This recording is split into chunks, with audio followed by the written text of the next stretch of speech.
Birçok insanın ortak sorunu aslında. Asıl korkutucu olansa uykuda solunumun durması, yani uyku apnesi. Zira bu pek çok hastalığa davetiye çıkarmakta. Hatta ucu ölüme bile varmakta.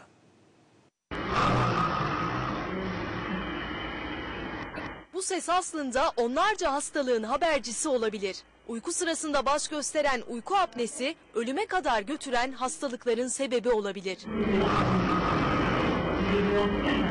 Apne sendromu uyku sırasında nefesinizin saniyelerce durmasına yol açan sinsi ve fark edilmesi zor bir hastalık. Nefesinin gecede 400-500 defa durabildiğini, bu durmaların bazen 1-1,5 dakikaya kadar uzayabildiğini hissedemiyor. Her yaşta görülebilen uyku apnesi sendromunda risk grubunda başta erkekler yer alıyor.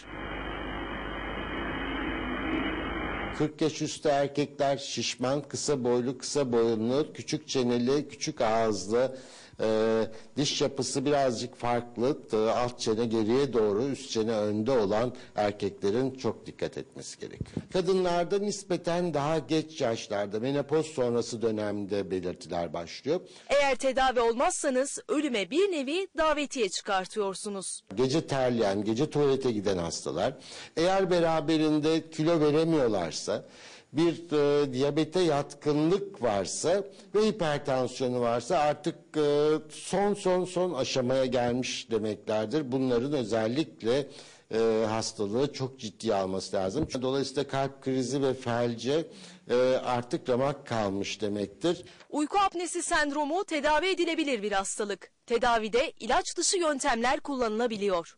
Buruna takılan küçük bir burun tıkacı diyeyim. Oradan verilen hafif basınçlı bir havayla ağız içinde bir basınç oluşturuyoruz. Ve ağız boşluğu içinde solunum yolunun kapanmasını, daralmasını engelliyoruz. Gece tetkikinde uykudaki görüntülerinizi kayda aldırtarak hastalığınıza teşhis koydurabilirsiniz. Geceliğin nasıl geçti, geceliğin neler oldu, uykunun dönemleri nasıl etkilendi, bundan kaç defa solunum durması oldu, kalp bundan etkilendi mi, oksijeni ne kadar düştü, beraberinde başka uyku hastalıkları var mı? Bütün bunları o gece tetkiki sırasında izliyoruz. 30-40 saniyelik nefes durmaları oluyor. Uykunun bazı dönemlerinde bunlar 1-1,5 dakikaya kadar uzayabiliyor. Bu mesela çok ağır, uykuya dalar dalmaz nefes durmaları olan ve bütün gece nefes durmaları devam eden, dolayısıyla neredeyse dakikada bir nefesi duran, yani 8 saat uyuduğunda 500 tane solunum durması olan bir hasta. Eğer teşhis uyku apnesini gösteriyorsa trafiğe çıkarken çok dikkatli olunmalı. Ve uyku apne sendromlu hastalar neredeyse üçünden birisi mutlaka trafik kazası yapıyor ya da trafik kazasına sebep oluyor. Takvim yapraklarında deniyor ki yarın Dünya Sigarayı Bırakma Günü. Dileyen tiryaki için aslında her gün sigarayı bırakma günü. Evet, tüm dünyada olduğu gibi Türkiye genelinde de sigarayla savaş için çeşitli kampanyalar gerçekleştiriliyor. Kastamonu'nun Kürek Kaymakamlığı da örnek bir kampanyaya imza attı. İlçedeki tüm mülki amirler eğer kaçamak yapmıyorlarsa, gerçekse sigarayı bıraktı.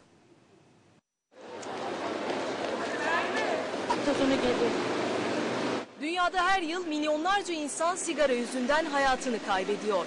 Bu ölümcül alışkanlıkla savaşabilmek ve insanların bilinçlenmesini sağlamak için tüm dünyada olduğu gibi Türkiye'de de yüzlerce kampanya düzenleniyor.